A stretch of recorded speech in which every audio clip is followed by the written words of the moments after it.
स्वागत है आप सभी का एक बार फिर से एक्सपी क्लासेस में। मैं चेतन प्रताप आज आपके लिए एक ज़रूरत से भी ज़्यादा इम्पोर्टेंट वीडियो लेकर आया हूं। और ये वीडियो जब आपको मिल रहा होगा या जब आप इस वीडियो को देख रहे होंगे उसी दिन आपका हिंदी का पेपर होगा, चाहे वो सामान्य हिंदी वाले स्टूडेंट हो चाहे वो साहित्यिक हिंदी वाले हों। और ये वीडियो आपके लिए महत्वपूर्ण कई स्तर से बहुत महत्वपूर्ण है, जैसे कि ये तैयारी से भी ज़्यादा महत्वपूर्ण है कि जो आपने तैयारी की है उस तैयारी में ये वीडियो आपके लिए 4 चांद लगा देगा। यानी अगर इस वीडियो को आपने पूरी तरह समझ लिया अच्छे से, क्योंकि इस वीडियो में पेपर को कैसे करना है, एक एक क्वेश्चन को कैसे सॉल्व करना है, किस में कितना लिखना है, उसके आंसर को कैसे देना है, क्या लिखना है क्या नहीं लिखना, वो सारी चीज़ें मैं बताऊंगा। यानी पेपर को कैसे अटेम्प्ट करना है उसकी जानकारी मैं इस वीडियो में आपको दूंगा। तो ये सभी के लिए इम्पोर्टेंट है। इवन मैं तो कहूँगा जिनका भी हिंदी का पेपर हो, चाहे वो हाई स्कूल वाले ही क्यों ना हो, सभी के लिए इम्पोर्टेंट। लेकिन विशेषकर वीडियो है 12th वाले स्टूडेंट्स के लिए, क्योंकि उसी को मैं यहाँ पेपर को आपको बताऊँगा। 12th वालों के लिए चाहे साहित्यिक और सामान्य कोई भी हो, सभी के लिए इम्पोर्टेंट है। तो इस वीडियो को आप बहुत अच्छे से समझिएगा।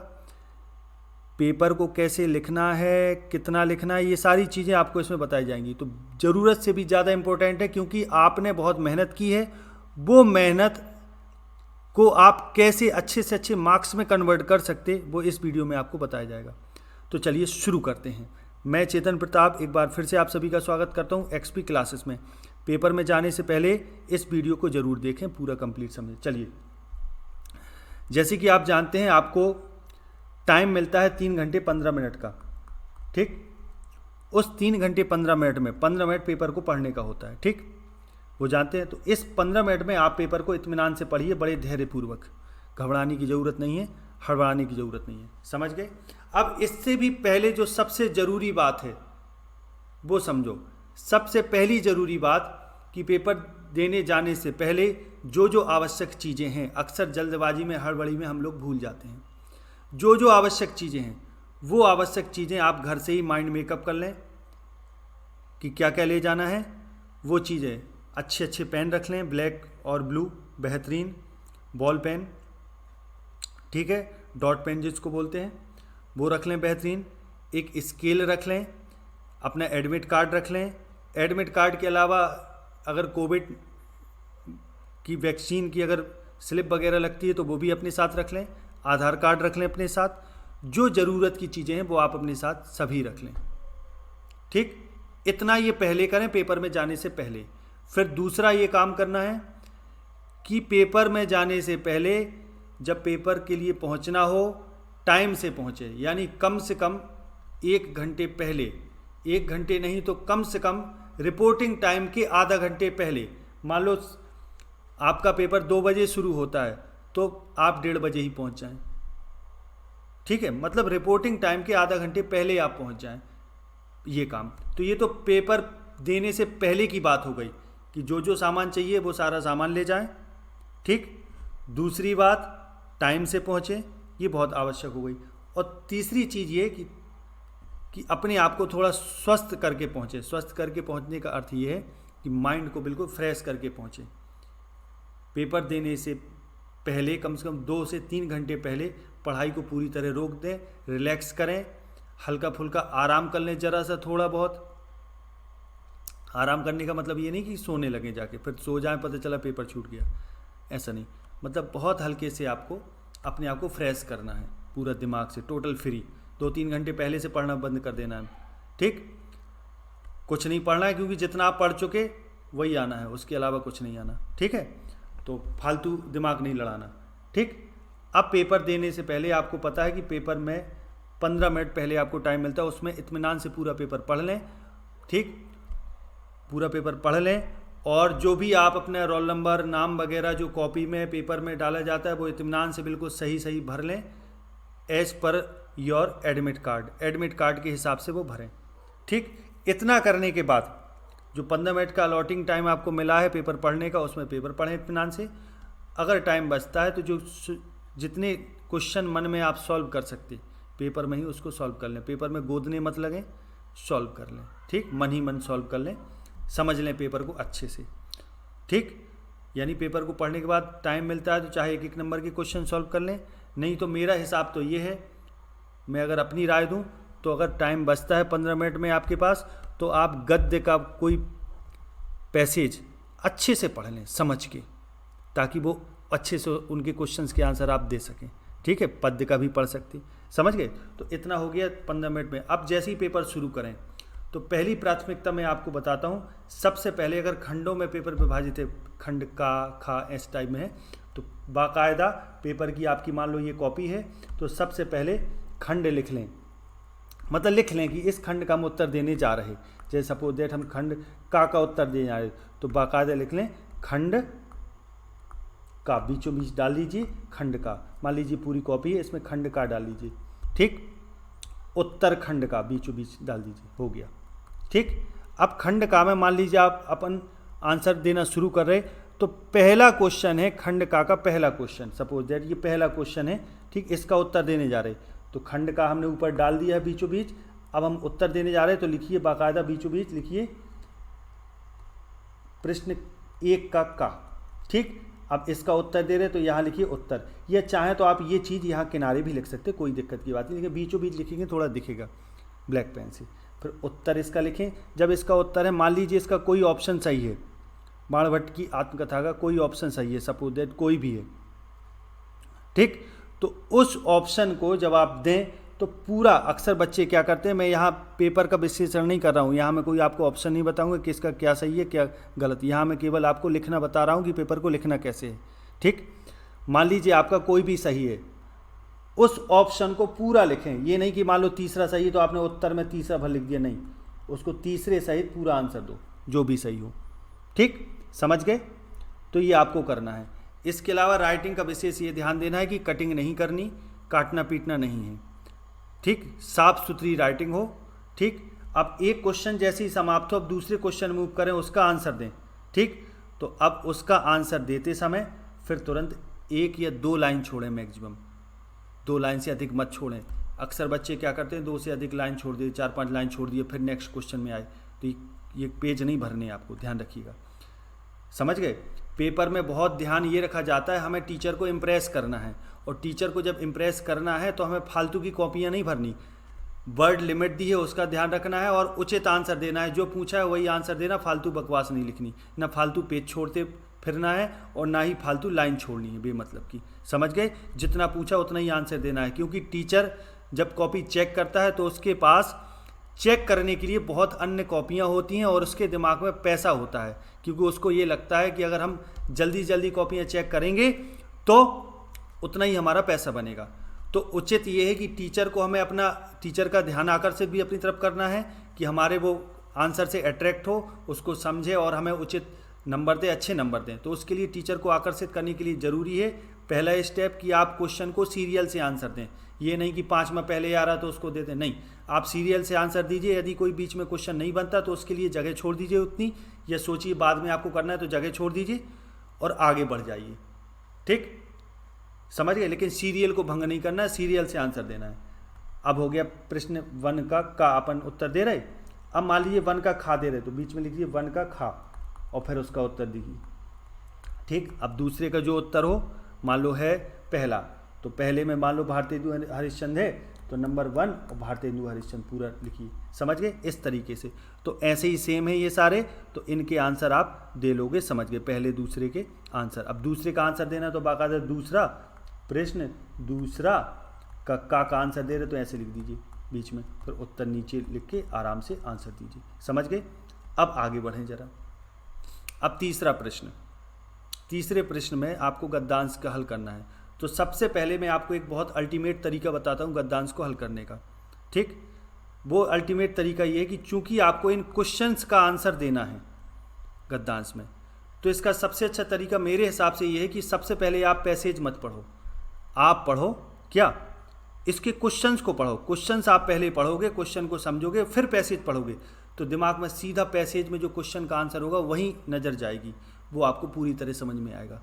तो क्वेश्चंस को पहले 1-2 बार पढ़ लें, दिमाग में आ जाए, फिर इसके बाद पैसेज पढ़ें, फिर आंसर देने की कोशिश करें। तो इसका भी जब उत्तर डालेंगे तो मान लो प्रश्न तीसरा, ठीक, प्रश्न तीसरे का उत्तर दे रहे हो, पैसेज है आपका।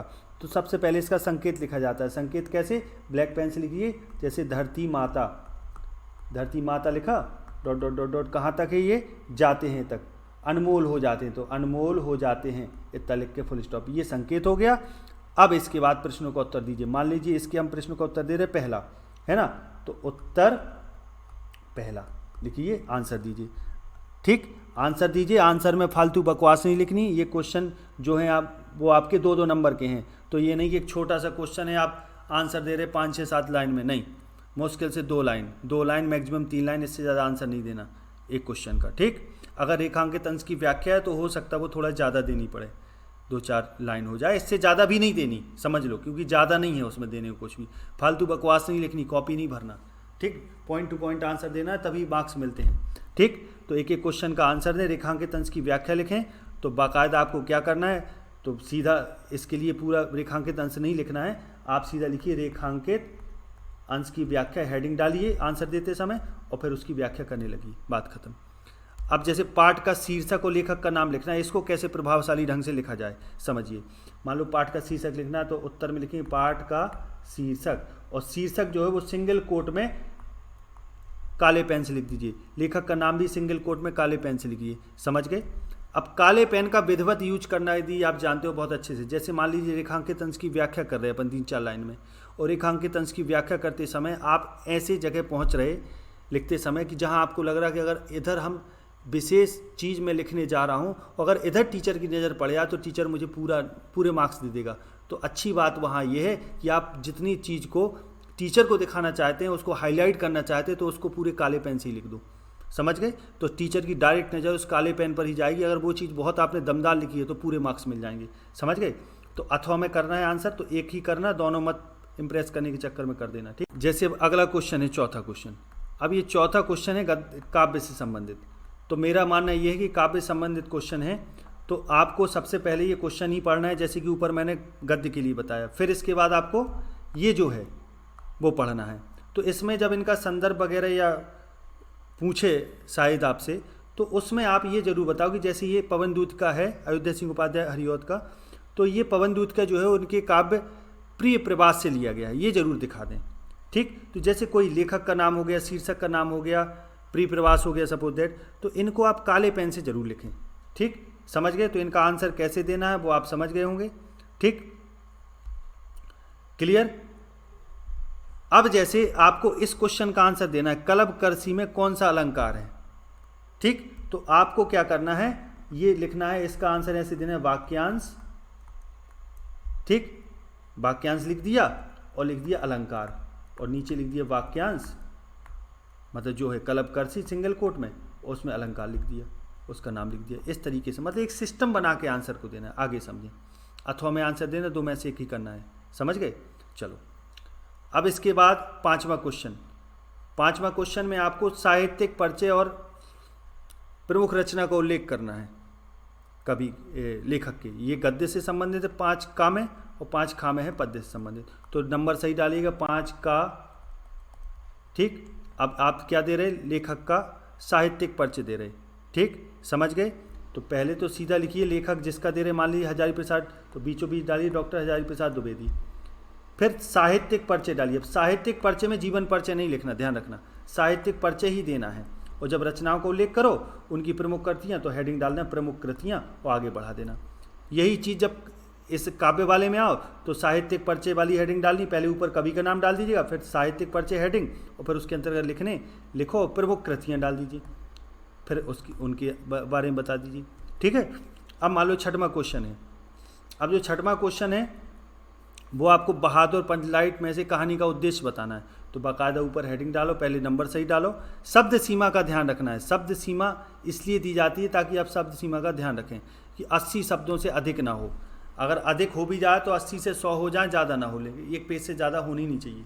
ठीक, इसका ध्यान रखना है। जो शब्द सीमा का ध्यान नहीं रखता उसी के नंबर कटते हैं, बल्कि उसी को कम मार्क्स भी आते हैं। ठीक, तो समझ गए। बहादुर या पंचलाइट अथवा लाठी या ध्रुव यात्री कथा वस्तु लिखना है, या उद्देश्य, या तो उद्देश्य लिख दो बहादुर या पंचलाइट में से, या कथा वस्तु कहानी लिख दो।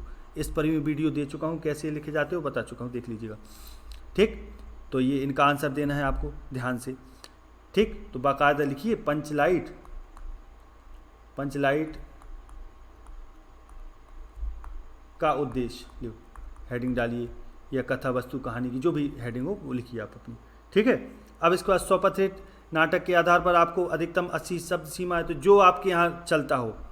ठीक, हालांकि इस बार नाटक नहीं आना, ये क्वेश्चन कटा है, पुराना ये सेट है तो ये तो आना ही नहीं है।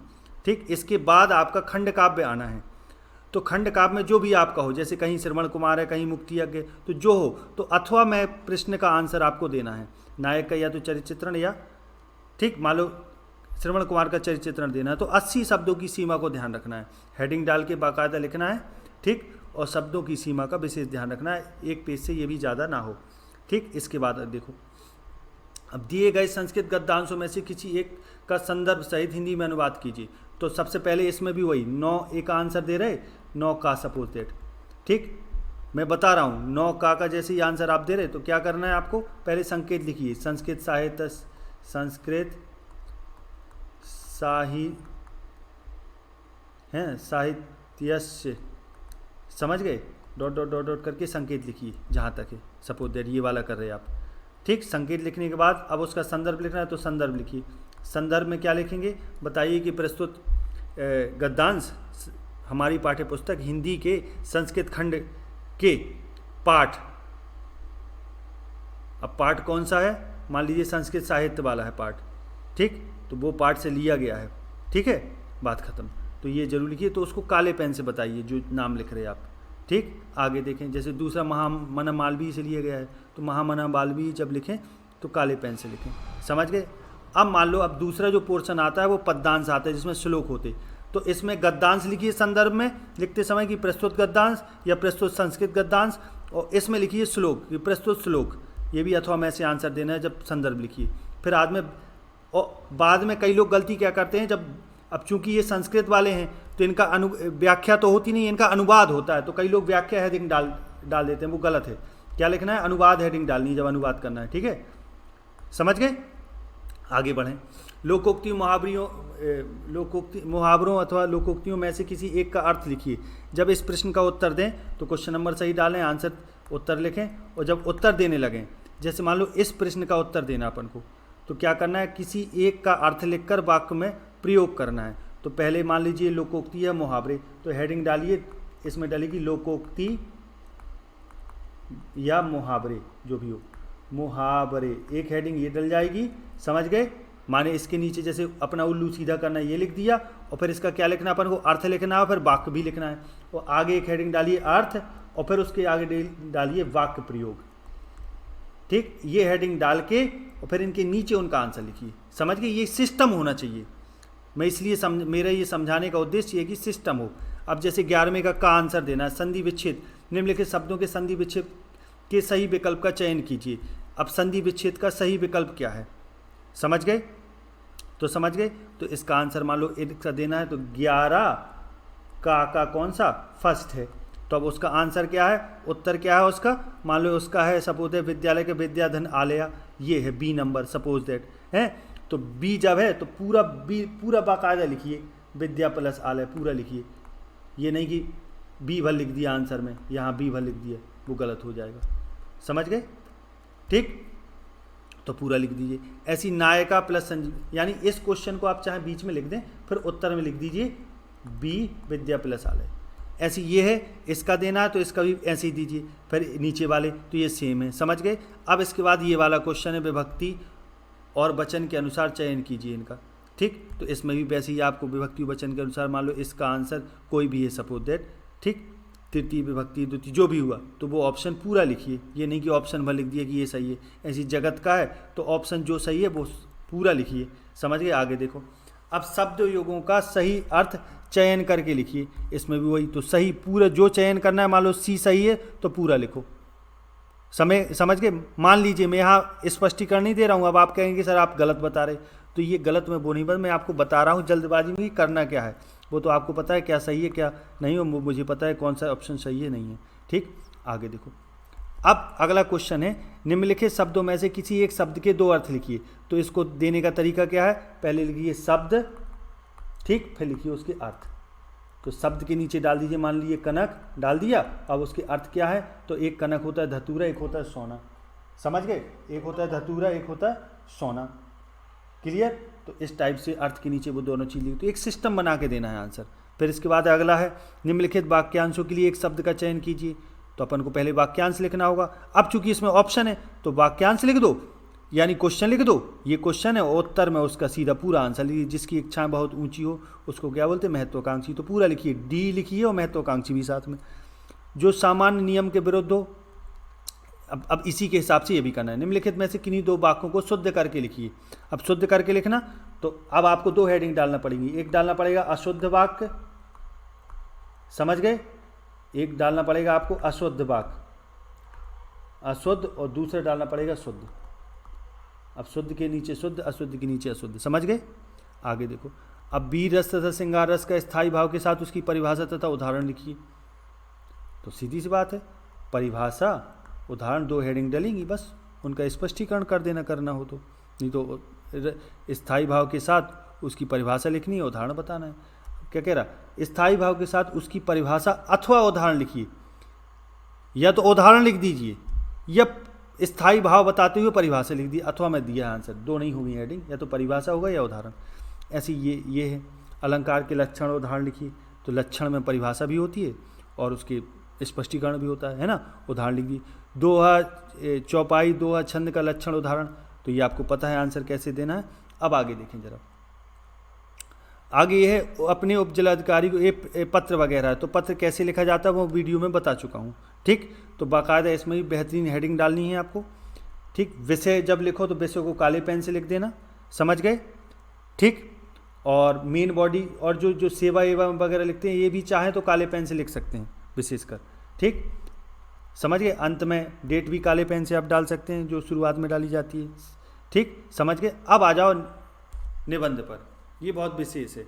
तो इसमें आप जो भी चुनें, आपका जो निबंध हो उस निबंध को अपन को बहुत अच्छे से हेडिंग डाल के लिखनी है। ठीक, अब निबंध में चूंकि हेडिंग होती है, अब शब्द सीमा अगर इसमें भी है 200-250 से ज़्यादा नहीं लिखा जाता, यानी 2-2.5 पेज बहुत है।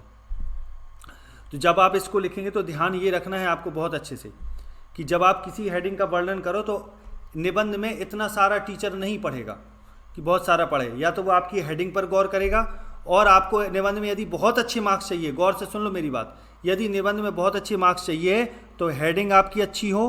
ठीक, तो पहली नज़र हेडिंग पर जाएगी, दूसरी नज़र हेडिंग के अंतर्गत मटेरियल क्या लिखा है। अब अंतर्गत मटेरियल आपने बहुत सारा लिखा, मान लो 5-10 हेडिंग हो गई, अब एग्जामिनर सारी हेडिंग तो पढ़ेगा नहीं ना, उसके अंदर हेडिंग तो मान लो वो सब पढ़ भी, लेकिन उसके अंदर का मटेरियल नहीं पढ़ेगा। तो हेडिंग तो वो पहले पढ़ेगा, लेकिन अंदर का अगर मटेरियल पढ़ेगा तो पूरा नहीं पढ़ेगा। तो वो पूरा ना पढ़े, अगर पूरा पढ़ेगा तो कहो गलती भी निकाले, तो वो चीज़ ना हो।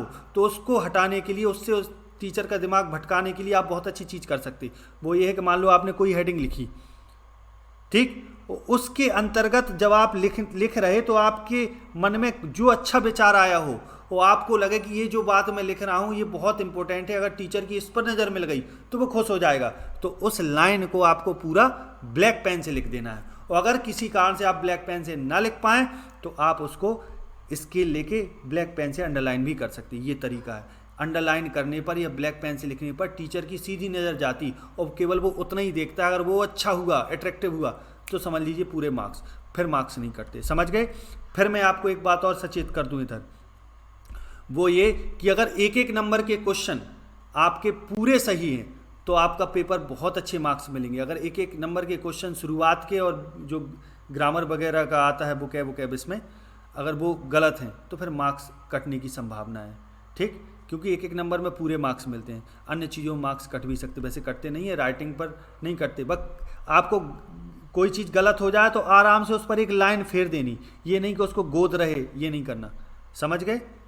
ध्यान देना है साफ सफाई का। एक क्वेश्चन समाप्त होने के बाद 2 लाइन ही छोड़नी है या मैक्सिमम 3, इससे ज़्यादा नहीं, ताकि नंबर देने के लिए जगह बची रहे। समझ गए। बाकी नहीं कि 4-4, 5-5 लाइन छोड़ रहे उससे। और ध्यान रखना, पेपर देने का अर्थ ये नहीं होता है कि आप 4-5 कॉपी भर के आएँ, एक ही कॉपी पर्याप्त होती है। ठीक, अगर वर्ड लिमिट का ध्यान रखेंगे तो आपका पेपर टाइम से हो जाएगा, अच्छा हो जाएगा। ठीक, तो आई थिंक आप मेरी बात को समझ गए होंगे। लगभग मेरे हिसाब से मैंने सारी चीज़ें आपको बता दी हैं।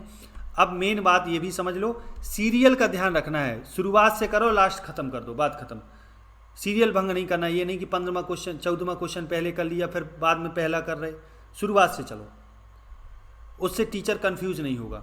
क्योंकि हो सकता है टीचर घर में झगड़ा करके आया हो तो उसका दिमाग खराब हो, आपकी उल्टा सीधे सीरियल देख के गुस्सा जाए या गंदी राइटिंग देख के गुस्सा जाए। तो राइटिंग का ध्यान रखना है, अच्छा लिखना है, साफ सुथरा लिखना है, कटिंग नहीं करनी, ठीक है। ठीक है, तो इसी के साथ जो मुझे कहना था मेरी तरफ से मैंने कह दिया।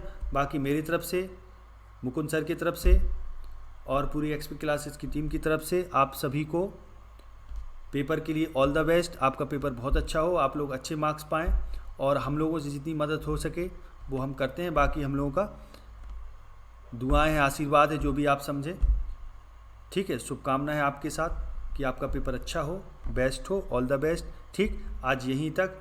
इस वीडियो को पूरा देख के ही जाइएगा, ठीक, और शेयर भी इसको कीजिएगा। यदि अच्छा लगे तो लाइक कीजिएगा, लाइक और शेयर दोनों कीजिएगा। आगे अगले वीडियो में मिलते हैं नेक्स्ट पेपर में, तब तक के लिए नमस्कार, जय हिंद, जय भारत, वंदे मातरम।